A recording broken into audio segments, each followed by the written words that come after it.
Olá a todos e todas, bem-vindos a mais um podcast CovaCast. Hoje eu estou aqui com o meu sócio Kilda Limeira e a gente vai falar um pouquinho sobre alguns conceitos que trafegam aqui no universo do terceiro setor. Kildare, bem-vindo. Saudações a todos os internautas que acompanham esse CovaCast. É um prazer sempre estar aqui discutindo esses temas relevantes para o terceiro setor. Então vamos lá. Kildare, a gente quando faz uma leitura assim da Constituição Federal, a gente percebe que são muitos os conceitos envolvendo organizações sem fins de lucros, né? Então, lá no artigo 213 da Constituição Federal, um artigo que a gente utiliza muito, né, por estar relacionado à educação, a gente percebe que receberão recursos públicos para além, né, das instituições públicas, as instituições comunitárias, confessionais e filantrópicas.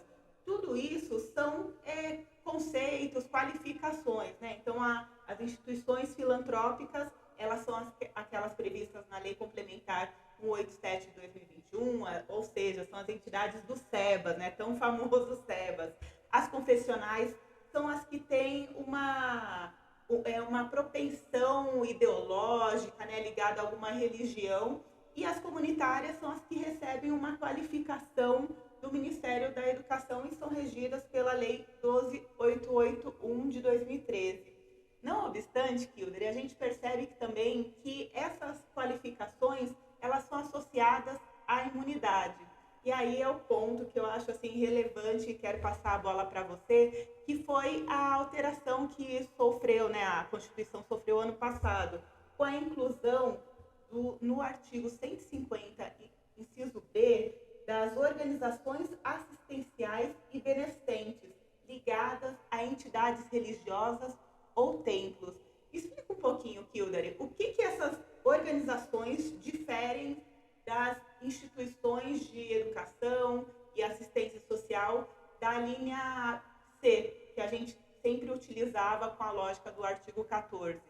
Janaína, semana passada, e aí para situar como esse tema é relevante e atual, nós tivemos, representando o SEMESP, pelo Fórum, pelo Movimento Brasil Educação, uma reunião com o Comitê da Fazenda Nacional, do Ministério da Economia e da Procuradoria da Fazenda, que está discutindo a proposta de regulamentação da reforma tributária. E um membro do comitê fez a seguinte pergunta: vocês acham que as entidades de assistência social que foram incluídas pela Emenda Constitucional 132 estariam submetidas às regras do artigo 14 do CTN, ou seja, ele quis dizer, elas seriam a mesma coisa das entidades de assistência social sem fim lucrativo que estavam na Constituição já no artigo 156C. E eu falei para ele o seguinte: olha, não, a Constituição não tem palavras vãs. Se foi incluído no inciso B, entidades de assistência sociais mantidas por igrejas, isso tem uma razão de ser. Tem uma razão de ser, inclusive, na prática. Porque essas entidades que tinham um caráter de longa-manos das igrejas, elas sempre fizeram a assistência e a atividade beneficente na perspectiva de caridade. E você vai lembrar que é uma frase muito comum com quem lida com a assistência social, que caridade não é assistência social. A assistência social, ela vem ao longo dos anos, das últimas 3 décadas, se organizando a partir de linhas de uma política pública que a gente pode visualizar de forma muito clara no Sistema Único de Assistência Social, que vem sendo construído ao longo do tempo. E essas entidades ligadas às igrejas e que atuam também com a atividade proselitista, elas sempre tiveram muita dificuldade de inscrição nos conselhos municipais de assistência social e nos conselhos estaduais de assistência social, justamente por esse caráter proselitista. Então, essa proteção constitucional e essa inclusão dessas entidades como longa-manos das igrejas, as colocam dentro da perspectiva regulamentar das igrejas, ou seja, as igrejas nunca estiveram submetidas à sua imunidade e às regras do artigo 14 do CTN. E o que isso significa, de fato? Qual é a grande diferença? Qual que é a liberdade que as organizações religiosas e, por sua vez, as organizações assistenciais atreladas às organizações religiosas têm de maior liberdade que as da linha C não têm, porque elas estão submetidas ao 14? Olha, Janaína, as entidades de assistência social submetidas ao 14, elas têm, em regra, pelo artigo 14 do CTN, a contabilidade regular, né? Aplicar todas as suas receitas nos seus objetivos institucionais, não distribuir resultados e aplicar seus recursos dentro do território nacional. Eu diria que a grande diferença, a regra que diferencia a imunidade e a atividade das igrejas, das entidades de assistência social, é justamente essa vedação de aplicação de recursos fora do Brasil. Porque as organizações religiosas, elas sempre tiveram atuação em missões fora do Brasil, elas sempre tiveram relações com sedes fora do Brasil. Basta pensar no exemplo da Igreja Católica Romana, que a sua relação com a Diocese de Roma, cujo bispo é o Papa, certo? Ela é muito intensa, inclusive com troca de recursos, com coletas anuais que são destinadas à manutenção dos lugares sagrados. E essa regra faz uma distinção muito clara. Então, as organizações de assistência social e beneficentes ligadas às igrejas não estão submetidas a essa limitação territorial. E isso coloca um leque de ação para elas muito maior do que, do ponto de vista territorial, do que as entidades de assistência social que estão submetidas à aplicação dos seus recursos dentro do território nacional. Um exemplo muito claro é a gente pensar onde morreu a Zilda Arnes, que é uma das próceres da pastoral da criança, certo? Morreu no Haiti, certo? Ou seja, estava em missão lá, certo? Eu lembro até que algumas entidades beneficentes fizeram campanhas para enviar recursos em solidariedade ao Haiti, certo? E havia limitações na legislação, inclusive a gente deu parecer dizendo, olha, tem que ser de uma forma que o patrimônio não passe na contabilidade de vocês, porque senão não pode, certo? Então, essa é a distinção fundamental. Do ponto de vista dos tributos, a regulamentação, o direito à imunidade é os mesmos, a imunidade dos mesmos impostos, certo? Imposto de renda, ICMS, que vão ser tudo condensado no IVA, né? ISS, aí vem o IPTU, o IPVA, ambas têm essas imunidades, mas as regras para permanência dessa imunidade, as entidades de assistência social previstas no artigo 156C da Constituição devem cumprir o artigo 14 do CTN, e as de assistência social que são longa-manos de igreja, que estão previstas no artigo 150B da Constituição, não estão submetidos ao artigo 14. Então, o que a gente consegue perceber é que o acordo Brasil-Santa Sé, ele foi levado ao patamar, ele já é, obviamente, né, deve ser respeitado, é um acordo internacional, mas a gente percebe a essência dele agora nessa linha B, porque as instituições, mesmo utilizando, né, o acordo, tinham dificuldades da fruição de imunidade. Concorda com esse raciocínio? O artigo 5º do acordo Brasil-Santa Sé para as entidades católicas, e aí com uma legislação federal que foi acatada e recepcionada, ele tinha esse objetivo. Ele dizia basicamente que as entidades assistenciais ligadas à Igreja Católica, aí a grande sutileza é que cumprissem a legislação nacional, certo?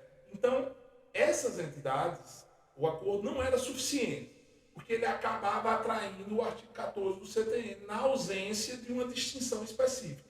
Então, veio em boa hora essa emenda constitucional, certo? Incluir como igreja as suas organizações beneficentes, que na maioria das vezes são organizações que se pautam pela caridade. Eu, na reunião até da semana passada, com esse comitê que está discutindo a regulamentação da reforma, eu diria o seguinte: é fácil distinguir uma entidade de assistência social ligada a uma igreja, normalmente, antes de começar qualquer ação, ela começa com oração, certo? Então, essa entidade, ela está submetida à linha B, certo? Agora, Kilder, avançando um pouquinho nessa, né, emaranhado de conceito, no que difere as entidades beneficentes de assistência social, aquelas que estão previstas lá no artigo 195, parágrafo 7º, e quais são as imunidades que elas acessam, e se as entidades agora que a gente colocou, né, que está prevista na linha B, elas têm possibilidade de acessar essas imunidades das entidades beneficentes? Olha, as entidades de assistência social sem fins lucrativos e as entidades de educação sem fins lucrativos que estão no mesmo dispositivo constitucional, elas têm uma capacidade, certo? Desde que se submetam aos requisitos de política pública e consigam a certificação, que é o SEBAS, Certificado de Entidade Beneficente de Assistência Social, junto a um dos 3 órgãos certificadores, de acordo com a política pública, saúde, assistência e educação. Para a educação, tem que ter, como regra geral e a grosso modo, 20% dos seus alunos como bolsistas, certo? Integrais e dentro do critério de renda per capita. A saúde, como regra geral e a grosso modo também, 60%, atendendo ao SUS, certo? Os leitos disponíveis ao SUS. E a assistência social, ela tem que cumprir as linhas da política definida da Política Nacional de Assistência Social, tem que estar registrada junto aos conselhos estaduais ou municipais de assistência social, e, na verdade, é uma correia de transmissão dessa política pública. Como já tinha dito, essas entidades confessionais e proselitistas, elas sempre tiveram imensa dificuldade de serem reconhecidas como entidades de assistência social nos conselhos municipais de assistência social, justamente porque a sua ação de beneficente está mais ligada ao conceito de caridade do que política pública, certo? Então, eu diria para vocês que essas entidades, elas estão longe do certificado de entidade beneficente de assistência social. Isso quer dizer que uma entidade de origem confessional não possa acessar o certificado de entidade beneficente de assistência social? Não, a realidade demonstra o contrário. Nós temos várias instituições que são confessionais, mas não proselitistas, escolas católicas, escolas presbiterianas, batistas, espíritas, de diversas religiões, que cumprem os requisitos exigidos pela Lei Complementar 187 e, dessa forma, conseguem se certificar, certo? Então, para essas entidades de educação sem fins lucrativos ou de assistência social que foram fundadas por uma igreja, mas não são proselitistas, elas têm que cumprir as regras da Lei Complementar 187 para, assim, poder serem certificadas.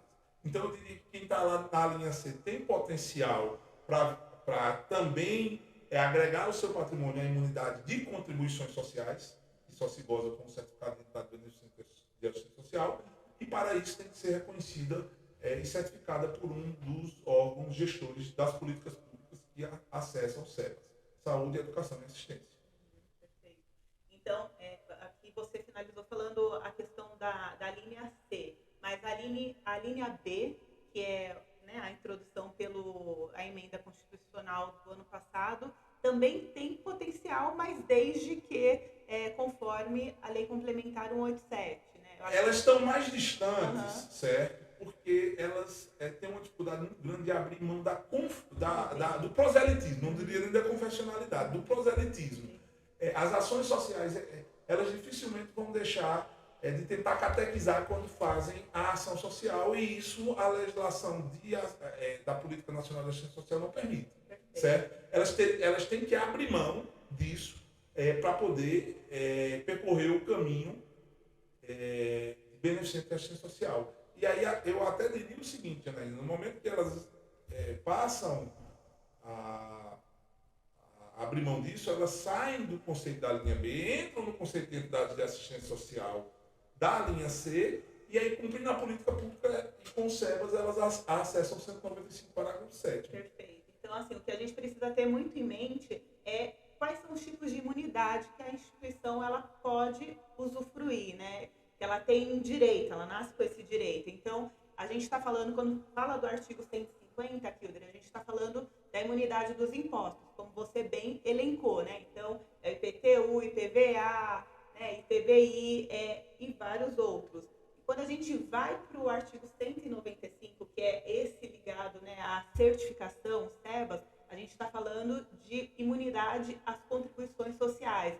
E para a gente ter esse tipo de imunidade, é só conformando com a Lei Complementar 187. E aí, Kildare, eu quero ter uma leitura sua em relação à DIN que hoje está questionando os requisitos da Lei Complementar 187. Na verdade, é uma DIN que está questionando toda a Lei Complementar 187, né, a DIN 7563, onde do principal eixo é meio que equiparando, né, essa é a minha leitura, a imunidade do artigo 195 aos mesmos requisitos do artigo 150, né? Por ser um direito, as instituições não deveriam estar submetidas a uma contrapartida na forma de gratuidade, né? Então, os signatários daquela ADIM gostariam de flexibilidade, né? Que fosse meramente o artigo 14. Você acha possível, né, de acordo com o que a gente já tem de conhecimento, de posicionamento do Supremo nessa matéria, emplacar essa tese? Olha, esse é um tema que daria um outro CovaCast, certo? Eu sempre digo que o Supremo ele se pronunciou sobre a inconstitucionalidade formal, certo? Ele reconheceu a inconstitucionalidade formal e não se pronunciou sobre a inconstitucionalidade material. Aliás, ele deixou claro que era materialmente constitucional, certo? E declarou a inconstitucionalidade formal por ser lei ordinária, certo? Então, sob essa perspectiva geral de que a exigência de contrapartidas, certo, diminuiria o direito à imunidade, eu acredito que não vai lograr êxito, certo? Porque se você se debruça sobre os votos, resta muito claro, certo, a afirmação de que não existe, certo? Não existe inconstitucionalidade material, certo? Isso quer dizer que não dá para discutir a inconstitucionalidade de alguns requisitos? Eu acho que o nosso próximo CovaCast vai ser justamente discutir a exigência de CND sob essa perspectiva. Eu não vou adiantar o assunto, vai ser um programa à parte, certo? Mas há espaço, certo? Não na perspectiva do que eu vi e li das ADINs que estão aí correntes. Acho que o Supremo já se pronunciou sobre isso e acho que dificilmente ele logrará isso, tá? E uma outra coisa que eu quero também chamar a atenção sobre essa questão da abrangência, que foi uma sutileza da emenda constitucional 132, ao criar o IVA, ela unifica impostos e contribuições federais num só tributo, certo? E aí acaba eliminando o COFINS e o PIS, certo? E as entidades acabam adicionando essa imunidade que tinha de impostos ao novo IVA, certo? Só que isso não há prejuízo para o caixa do governo, porque o PIS e a COFINS já tinham uma fórmula de cálculo e uma isenção para as entidades sem fins lucrativos. Mas, do ponto de vista prático, a reforma tributária acaba ampliando o escopo da imunidade do 156C a unificar, certo, impostos federais e contribuições federais num só imposto. Então, isso acaba sendo uma vantagem, foi algo até discutido na reunião da semana passada.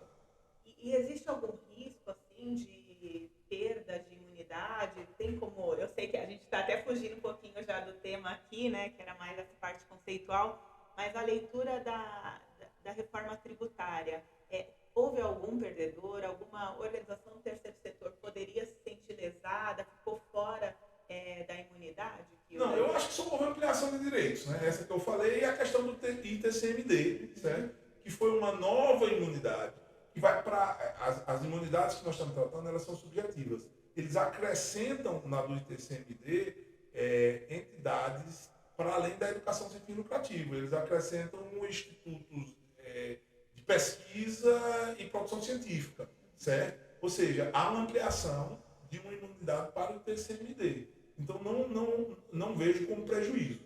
E, já finalizando, a gente sempre fica nessa discussão, aí você até falou no início, em relação aos benefícios que essas certificações dão para as imunidades, e eu sempre digo para as entidades de educação superior, que são beneficentes de assistência social, elas acabam abrindo mão, certo?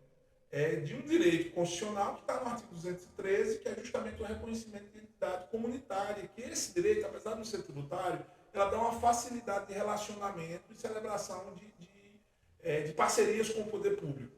E assim, eu costumo dizer que quem está beneficiando de assistência social, basta requerer, certo? Com base na lei 12.881, porque os requisitos são quase espelhados, certo? Tem que mudar muito pouco. Então, assim, as entidades beneficiantes de assistência social devem percorrer esse caminho. Então, já finalizando, até pelo o nosso tempo, chamar a atenção para isso e agradecer a todos os nossos internautas a audiência a esse nosso programa. Sim, muito obrigada. E como o Kilder adiantou, na próxima semana a gente vai discutir um pouquinho a constitucionalidade dos requisitos da Lei Complementar 187. É possível a gente trilhar um caminho no judiciário requerendo a dispensa de algum requisito? Então, aguarde o tema da próxima semana. Obrigada. Tchau, tchau.